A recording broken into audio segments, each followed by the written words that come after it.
मिरज विधानसभा मतदारसंघातील भारतीय राष्ट्रीय काँग्रेस पक्षातील पदाधिकारी आणि कार्यकर्त्यांचा संवाद मेळावा। मेळाव्यात एकाही मुस्लिम नेत्यांचा फोटो नसल्याने काँग्रेस नेते अय्याज नायकवडी आक्रमक। फक्त मतासाठी मुस्लिम पाहिजे का असा टोला यावेळी लगावला। पुढे नायकवडी काय म्हणाले पहा। सत्तेचा सहभाग नाही, सत्तेचा वाटा नाही, अशा अवस्थेमध्ये जर तुम्ही या पद्धतीने जातीवादी वागत असाल तर ज्या जातीवाद्यांच्या मुद्द्यावर बसून आपण विजय मिळवायचा आहे त्याच्या संदर्भामध्ये तुम्ही काय वागायला लागलाय हे बघणं गरजेचं आहे। मिठाचा खडा टाकायला लय अवघड लागत नसत्या। मी तुम्हाला अजून मी सांगायला लागलोय, शान व्हायचं बघा।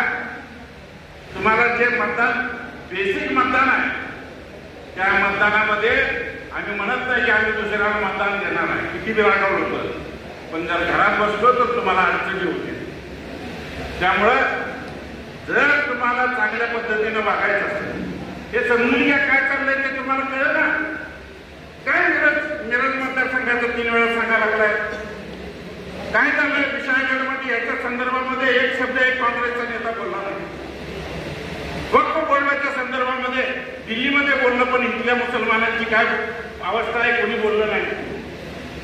आता सुद्धा एक प्रश्न चालू आहे, ते कोणत्या कारण बिन मुसलमानाचं राजकारण पूर्ण होईल। आमच्या देशामुळे त्यांचं पूर्ण होईल, आमच्या प्रेमामुळे तुमचं पूर्ण होईल। त्यामुळे आमचं म्हणणं असं आहे की आम्ही तुमच्या बरोबर प्रामाणिक आहे, पण प्रामाणिकपणाचं तुम्ही गैरअर्थ घेऊ नका। आम्ही तुमच्या बरोबर लॉयल आहोत, पण याचा तुम्ही गैरफायदा घेऊ नका। आमचं म्हणणं असं आहे की काँग्रेस पक्षाची भेदओढण ठरवत असताना 2009 साली जे पराभव झाला पहिल्यांदा तो कोणत्या कारणासाठी झाला होता, मिरजेमध्ये दंगल झाली म्हणून झाला। आणि जर जातीवाद झाला नाही तर ही माणसं कुठेही एक पैशाचा त्यांना फायदा होऊ शकत नाही। पण जातीवाद करणाऱ्या लोकांच्या पक्षात या काँग्रेस पक्षाच्या कार्यकर्त्यांनी काय काम केलं पाहिजे या मिरज शहरामध्ये, मिरज तालुक्यामध्ये या संदर्भामध्ये कोणती गोष्ट न बोलता या मेळाव्याचं कोष्टक कसं पूर्ण। जर तुम्हाला आमदार म्हणून आणायचं असेल तर हे जे जातीवादी खेळ चालले ते थांबवले पाहिजे आणि मग तुमचं कोष्टक पूर्ण होईल। मी इच्छुक आहे का तू इच्छुक आहे नंतर बघू ना, कोण निवडून आणायचं नंतर बघू, पण आज युतीला या जातीवाद्यांना थांबवण्याची गरज असताना त्याच्या संदर्भामध्ये एक बरं शब्द कुणी काढत तयार नाही, म्हणजे आमचा सत्तेचा सुस्त वापर करायचा आहे। एक खंत आहे आमच्या समाजाची आणि म्हणून माझं म्हणणं असं आहे, मी कुणावरही रागवलेलं नाही, पण लक्षात ठेवा या मिरज शहरामध्ये प्रचंड मतं तुम्हाला दिली। प्रत्येक माणसानं बरोबर असलेली स्त्री सुद्धा बाहेर जाऊन मतदान केली।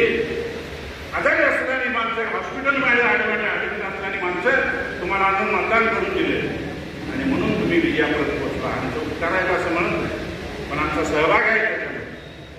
आणि असं असताना या मिरज तालुक्याचं आमदारकी ठरवत असताना केवळ बाकीचे लोक काय करत होती, हे मित्रपक्षाची माणसं काय करत होती, झोपेत पाणी घालणाऱ्या माणसांना बरोबर घेऊन फिरला तर काय अवस्था होईल तुमची। म्हणून काँग्रेस पक्ष म्हणून जर लढवायचे असेल तर आता तुम्हाला सांगतोय, ज्याची जेवढी हिस्सेदारी आहे त्याची तेवढी सत्तेत भागीदारी असली पाहिजे।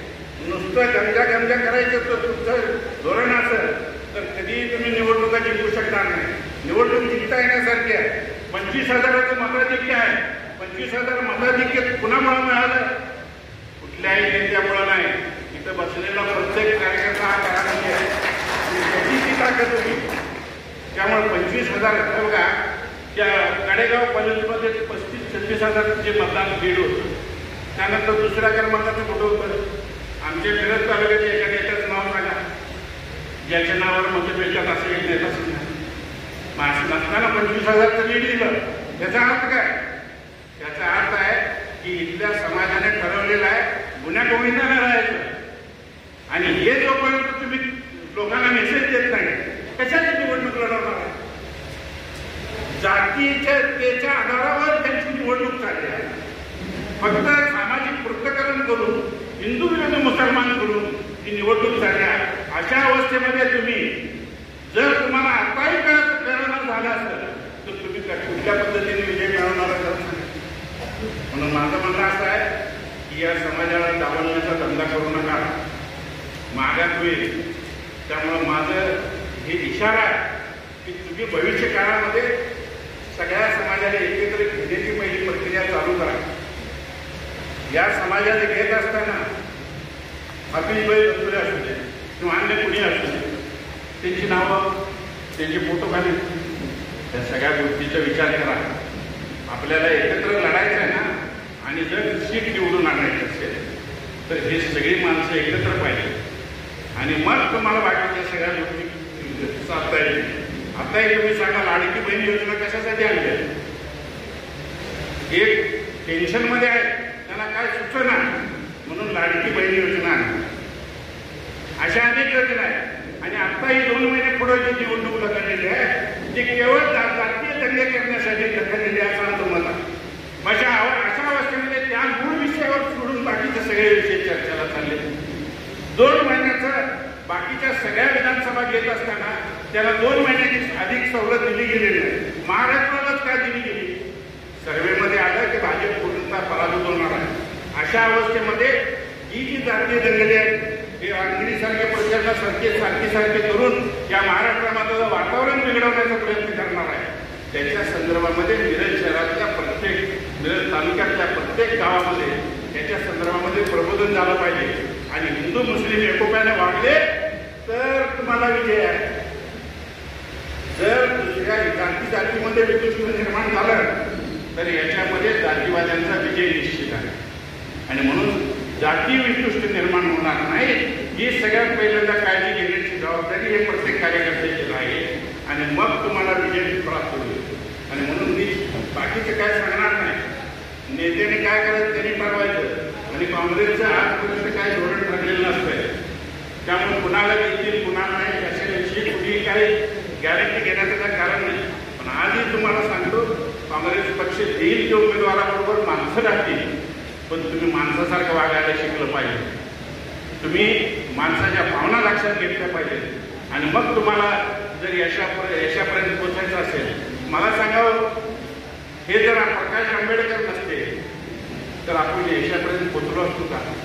म्हणजे सामाजिक, ज्याला सोशल इंजिनिअरिंग नाव म्हणायचं, त्याच्या संदर्भामध्ये खूप मोठी अजूनही वेळ आहे. हे आपल्याला एकमेकाची कुंपण घट्ट करायला लागेल तर तुम्हाला विजय मिळवता होईल. उगाच उठायचं मी याला पाडतो तर काय, आमचं व्यक्तिगत शत्रुत्व नाही. त्या भाजपच्या विचारांचं शत्रुत्व, व्यक्तिगत शत्रुत्व नाही. त्यामुळे भविष्य काळामध्ये काँग्रेसच्या प्रत्येक कार्यकर्त्यांना ही भूमिका घालवली पाहिजे की जर आपण भविष्यामध्ये काँग्रेस पक्षाच्या धर्मनिरपेक्ष विचारावर कायम राहायचं ठरलं तर या लोकांनी आपल्याला स्वतःहून या सगळ्या कामामध्ये गुंतवून घेतलं पाहिजे. हे षड्यंत्र समजून घेतलं पाहिजे. आणि तर तुम्ही निवडणूक जिंकू शकणार आहे. त्यामुळं मुस्लिम